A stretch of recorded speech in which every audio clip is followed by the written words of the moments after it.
you thinking about selling your home but unsure which updates will add value and which are just a waste of time and money? Well, you're not alone. Making the right decisions on what to fix or not fix can feel overwhelming. But don't worry, I'm here to simplify it for you.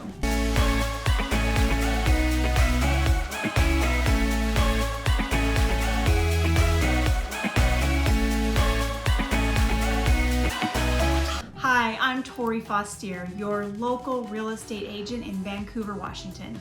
If you're new to the channel and interested in all things real estate for Vancouver and the surrounding areas, make sure to hit that like button and subscribe. Now, let's jump into today's video where I'm sharing the 7 things you should absolutely not do when getting your home ready to sell. Plus, 2 bonus tips that'll help you get the best return on investment without spending a dime. So if you're like most homeowners that are looking to sell their home, you're probably already been thinking about what things you should do to your home and what things may be a waste of time and money. And if you're like most homeowners, making a decision about what to do or what not to do can lead to a lot of indecision. All right, so let's get to it. We're talking about what not to fix when selling a home. Now this will help you save time, effort, and money. So how do you know which fixes will give you a good rate of return and which ones might be wasting your money? But first, a little bonus tip: don't overfix for your neighborhood. Try to mirror the quality of what you would normally find in your neighbor's house when getting ready to sell. Okay, so let's discuss the 7 things not to do when selling your house. The number 1 thing you should not do is totally remodel your kitchen and bathrooms. The only time to consider a kitchen or bath remodel is if it's something you want to do to enjoy your home while you're still living there. But don't just do it when you sell your house, since you're likely not going to get your money back. What's important to understand is your kitchen cabinets actually have what we call functional value, meaning they serve as a place to store dishes, plates, bowls, and other kitchen items.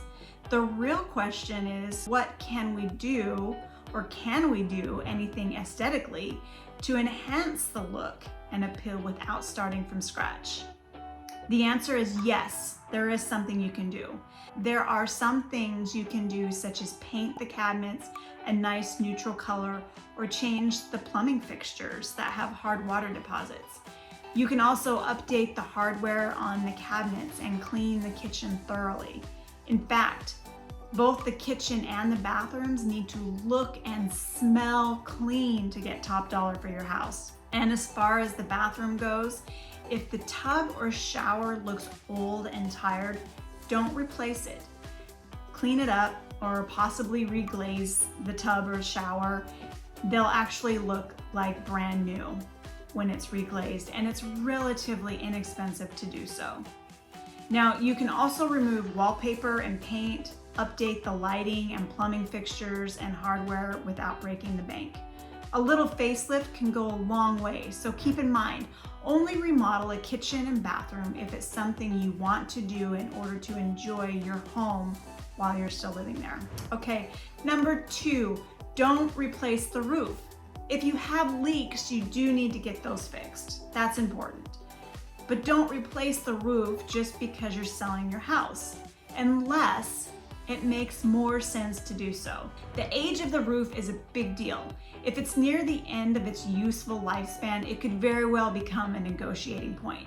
And if you may have to concede some sort of credit. The buyer may expect to have 5 to 10 years on the roof before having to replace it themselves with a 20 to 30-year roof. So you may end up splitting the cost as opposed to footing the entire cost. If the roof is long past its useful lifespan, you may want to consider replacing the roof. This usually boils down to what's reasonable. All right, number 3, don't replace the flooring. A good thorough cleaning should always be your first option to consider before replacing flooring. Sometimes you might find a nice old hardwood floor underneath a tired old carpet, which makes an easy choice to just remove the carpet and work with the existing hardwood floors. Now, if this isn't an option and you have worn out stained carpet or even bad odors that are going to turn the buyers off and create a negative experience, well, then it's probably a good idea to replace it. Now, what you choose as flooring will largely be determined by what you would typically see in the neighborhood. So for homes, let's say below the median sale price, I would typically advise getting a neutral builder grade carpet for the bedrooms and wood laminate for the bathrooms, kitchens, and high traffic areas. This will make it easier for a buyer to change when they're ready. But at the same time, it's something they can live with for now. So for properties well above the median, you still want to choose a neutral tone, but you may have to choose a little higher quality based on the neighborhood. A pro tip for flooring: when you run the same flooring throughout the entire house, it will actually make the space look larger. So every time you have a different flooring in a different room, it creates a break in the flow. And every time there's a break in the flow, it actually makes the space seem more chopped up and feel smaller, which is not the desired effect we're going for. It's more noticeable in areas flowing from your kitchen to the family room to the living room and hallways. Number 4, don't fix cracks in the driveway and walkway. It's not unusual for hard surfaces to settle over time, and a lot of people ask if they should fix the cracks to help with curb appeal. Curb appeal is important, but repairing a concrete walkway or driveway is very expensive. Number 5, don't replace the front door. A front door can also be very expensive, and it's probably not worth the money to get a new one. At the same time, the front door is very important when you're showing your home to potential buyers. So instead of replacing, the better option is to either repaint or refinish it and change the hardware for a fresh new look. That can make an inexpensive difference. Number 6, don't replace your window coverings. If you have some really old curtains or valances that date your house, don't replace them. Just take them down. Sort of a fix without fixing and without spending any money. Now, you might need to paint or patch the holes that are left, but a buyer wants to see light and bright spaces. So in many cases, removing the dated blinds or old curtains is the best fix. Number 7, don't do any major landscaping. You don't need to bring in new trees or bushes or pavers to sell your home. Of course, curb appeal again is important since it's going to be the first thing your potential buyer sees. But keep in mind, buyers are buying the features of your home. So don't hide the home behind plants and trees. The goal is to showcase the outside features of your home. So trim the bushes and the trees back from the house. Obviously edge and mow the lawn, and consider adding some fresh mulch, plant some colorful flowers, or add a few potted plants to add some color. But again, you don't need to overdo it. Lastly, consider doing a pressure wash for the outside of the house, the walkways and driveway areas. All right, so the question is, what are the 2 best things to do when it comes to return on investment when selling your home? I would say it have to be to declutter and deep clean. These 2 tasks are the least expensive way to get your home ready for sale. When you have less stuff in the space, it actually appears bigger, and the buyer's perception is everything. So if your home is 3,000 square feet, and if it's too full, it can actually feel like 2,500 square feet. And we want it to feel like 3,500 square feet.